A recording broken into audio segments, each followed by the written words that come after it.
আবু সাইদ নামের চতুর্থ শ্রেণী পড়ুয়া এই শিশুটি থাকত সিলেট নগরীর রায়নগর দর্জিবন্দের বসুন্ধরা ৭৪ নম্বর বাসায়। গত মঙ্গলবার স্কুল থেকে ফেরার পথে শিশুটি নিখোঁজ হয়। নিখোঁজের পর অপহরণকারীদের দাবিকৃত মুক্তিপণ দিতেও সম্মত হয়েছিল তার পরিবার। কিন্তু অপহরণকারীদের চিনে ফেলায় শিশু আবু সাইদকে নির্মমভাবে হত্যা করে অপহরণকারীরা। ছোট্ট নিষ্পাপ সাইদকে হারিয়ে এখন শোকের মাতম চলছে তার পরিবারে।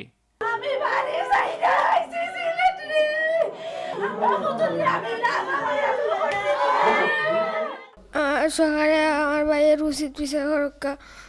আমার ভাই আমার লগে একলগে পড়তো, একলগে থাকতো। আমার ভাইরে মারছে তারা। পুলিশকে দেওয়া জবানবন্দি মোতাবেক সাইদকে ধরে নিয়ে যায় এবাদুরের সহযোগী পুলিশের কথিত সোর্স গেদা মিয়া ও মহানগর ওলামা লীগের সাধারণ সম্পাদক আব্দুর রাকিব। সাইদকে আটকে রাখা হয় এবাদুরের ঝর্ণারপাড় এলাকার বাসায়। সেখান থেকেই এবাদুর নিজের ফোন থেকে সাইদের পরিবারের কাছে ৫ লাখ টাকা মুক্তিপণ দাবি করে। বিষয়টি তারা পুলিশকে জানালে টেলিফোন ট্র্যাকের মাধ্যমে তাদের আটক করা হয়। কিন্তু এর আগেই হত্যা করা হয় সাইদকে। পুলিশ উদ্ধার করে বস্তাবন্দি সাইদের লাশ। রাতেই তাদের মোবাইলে একটা কল আসে, মুক্তিপণ চাহিয়া তারা কল করে। এইটা সূত্র ধরেই আমরা সাথে সাথে আমাদের সহকারী পুলিশ কমিশনার নেতৃত্বে আমরা একটা টিম করে দেই।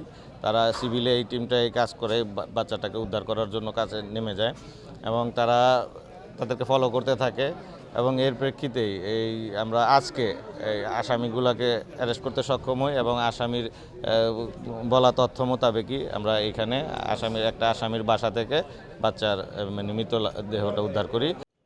মাত্র ১ বছর আগেও দর্জিবন্দের বসুন্ধরা এলাকার ব্যবসায়ী মতিন মিয়ার বাসায় সাবলেট থাকত পুলিশ কনস্টেবল এবাদুর। নিহত সাইদের স্বজনেরা বলছেন, এবাদুর তাদের পরিবারের নানা বিষয় জানত, আর সেই সুযোগেরই সদ্ব্যবহার করেছে সে। আমি ওদের বলছি যে ঠিক আছে, আপনারা আসেন, আইসা টাকা পয়সা নিয়ে যান, টাকা পয়সার জন্য কোনো সমস্যা না। এটি হবে যে আমার বাগিনাকে সুন্দর এবং সুষ্ঠুভাবে আপনাদের ফেরত দিতে হবে।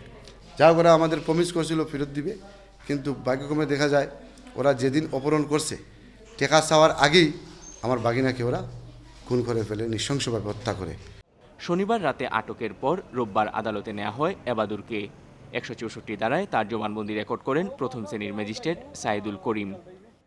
সে কনফেশন করার জন্যই আসছে বা পুলিশের কাছে সে স্বীকার করেছে। স্বীকার করার পরে ম্যাজিস্ট্রেটের কাছে নিয়ে আসা হয়।